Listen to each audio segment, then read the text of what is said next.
কি আছে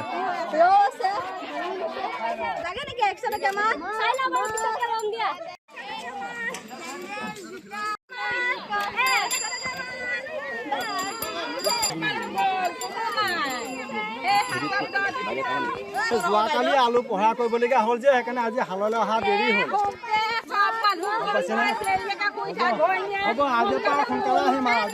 আজি হেঁপাহৰ ভোগালী বিহু নিউজ লাইভৰ পৰিয়ালবৰ্গৰ লগতে সমূহ দৰ্শকক আজি ভোগালী বিহু শুভেচ্ছা জ্ঞাপন কৰিছোঁ। এই মুহূৰ্তত মই উপস্থিত আছোঁ বিহালীৰ জিঞ্জিয়াত আৰু বিহালীৰ জিঞ্জিয়াত দেখা গৈছে ইয়াৰ স্থানীয় লোকে ভোগালী বিহুৰ উপলক্ষে আজি বিভিন্ন ধৰণৰ খেল ধেমালি আয়োজন কৰিছে আৰু তাৰ সামগ্ৰিক পৰিৱেশ দেখুৱাবলৈ মই যত্ন কৰিছোঁ আৰু মোক সতীৰ্থই দেখুৱাইছে।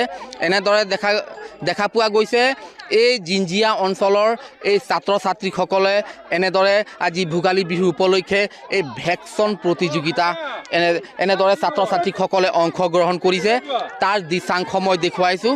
আৰু যিহেতু আজি বিহু আৰু ভোগালী বিহুৰ দিনা এই সকলোৱে ৰাইজ একগোট হৈ এনেদৰে দেখা গৈছে ভেকচন প্ৰতিযোগিতাত অংশগ্ৰহণ কৰা। আৰু আমি এই দেখুৱাইছোঁ এয়া কোনো লোকে এনেদৰে খেতিয়কৰ অভিনয় কৰিছে আৰু কোনোবাই আমি দেখিবলৈ পাইছোঁ সাংবাদিকৰো এনেদৰে অভিনয় কৰা পৰিলক্ষিত হৈছে।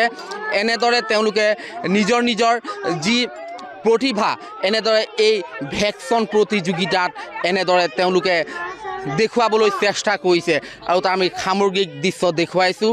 আৰু এয়া বিহালীৰ জিঞ্জিয়া আৰু আমি দেখিবলৈ পাইছোঁ এয়া ঢেঁকীৰে চাউল গুড়ি খুন্দি আছে। এই আপোনালোকে দেখিব পাইছে ভেকচন প্ৰতিযোগিতাত এনেদৰে তেওঁ নিজৰ যি প্ৰতিভা এই দুগৰাকী ছাত্ৰীয়ে এনেদৰে ঢেঁকী খুন্দে, সেই ঢেঁকী খুন্দাৰ দৃশ্য এনেদৰে তেওঁলোকে দেখুৱাবলৈ যত্ন কৰিছে। আৰু আমি দেখিবলৈ পাইছোঁ এই ছাত্ৰই তেওঁ বেপাৰী চেণ্ডেল বিক্ৰী কৰি আছে, চেণ্ডেল বিক্ৰী কৰা। এনেদৰেই সকলোৱে নিজৰ প্ৰতিভা দেখুৱাবলৈ যত্ন কৰিছে। আৰু ইয়াৰ স্থানীয় লোক আছে, মই তেওঁলোকৰ সৈতেও কথা পাতিবলৈ যত্ন কৰিম।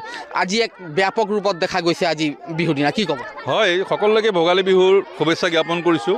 ভোগালী মানে হ'ল ভোগ, গতিকে আমাৰ ইয়াৰ ৰতোৱাৰ এই ৰাইজসকলেও প্ৰতি বছৰে এইদৰে এই ভোগালীৰ দিনটোতেই ভেকচন প্ৰতিযোগিতাকে আৰম্ভ কৰি আমাৰ যিবোৰ থলুৱা খেল ধেমালি আছে এই খেল ধেমালি প্ৰতিযোগিতা আয়োজন কৰে। গতিকে সেই পৰম্পৰা ৰক্ষা কৰি আজিও আয়োজন কৰা হৈছে। সকলোৱে স্বতঃস্ফূৰ্তভাৱে ইয়াত অংশগ্ৰহণ কৰিছে। ইতিমধ্যে আমাৰ কণ ল'ৰা ছোৱালীবোৰেও নিজৰ প্ৰতিভা দেখুৱাইছে ইয়াত। গতিকে ইয়াৰ পিছত আৰু কিছু আমাৰ খেল অনুষ্ঠিত হ'ব। গতিকে ইয়াৰ জৰিয়তে আমি অসমীয়া যিটো কৃষ্টি, অসমীয়া যিটো সভ্যতা সংস্কৃতি এই জীয়াই ৰাখিব লাগিব আৰু এই ৰখাৰ কাৰণে ব্যৱস্থা গ্ৰহণ কৰিছে।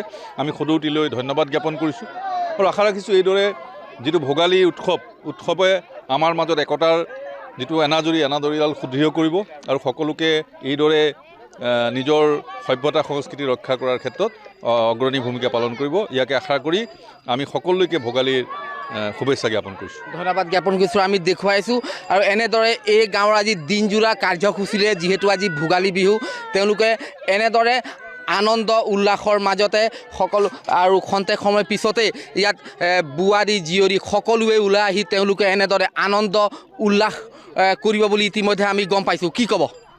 পোনপ্ৰথমে আপোনালোকৰ চেনেলৰ যোগেদি ভোগালী বিহুৰ হিয়াভৰা শুভেচ্ছা জনাইছোঁ। এয়া হৈছে বিশ্বনাথৰ ৰতুৱাত আজি যোৱা 15 চনৰ পৰাই এক পৰম্পৰাগতভাৱে যি ভোগালী উৎসৱ, যোৱাকালি ধৰি লওক উৰুকাৰ নিশা লগে ভাগে এসাঁজ খোৱাৰ পাছত আজি মেজিক জুই জ্বলোৱাৰ পাছতে গোটেই গাঁৱৰ সৰুৰ পৰা দেখিছে আপোনালোকে কণ শিশুৰ পৰা বোৱাৰী জীয়ৰী বৃদ্ধলৈকে সকলো ওলাই আহি একত্ৰিত হৈ পেলাই আনন্দৰ এক খেল হয়। ইয়াত কাবাডী হয়, বোৱাৰী জীয়ৰীসকলৰ মাজত কাবাডী হয়, মিউজিকেল চেয়াৰ হয়, বোৱাৰীসকলৰ বা ছোৱালীসকলৰ দৌৰ হয়, ল'ৰাসকলৰ হয় আৰু ভেকচন প্ৰতিযোগিতা, তেনেকুৱা বিভিন্ন ধৰণৰ খেল হয়। আৰু এখন ইয়াত আমাৰ উপহাৰ খেল এখন আছে, সেইখন খেলেৰে আমি এই দিনটো আজি এনেধৰণে পাৰ কৰোঁ। গোটেই গাঁওখনৰ সকলো মানে বৃদ্ধৰ পৰা শিশুৰ পৰা বোৱাৰী জীয়ৰী সকলো মিলি পেলাই আমি আজি দিনটো এইদৰে উদযাপন কৰোঁ। হয়, আৰু এনেদৰে দেখা গৈছে আৰু বিহালীৰ জিঞ্জিয়াত এই খেলপথাৰত সকলোৱে একগোট হৈ এনেদৰে আজি ভোগালী বিহুৰ দিনা তেওঁলোকে আনন্দ উল্লাস কৰা পৰিলক্ষিত হৈছে।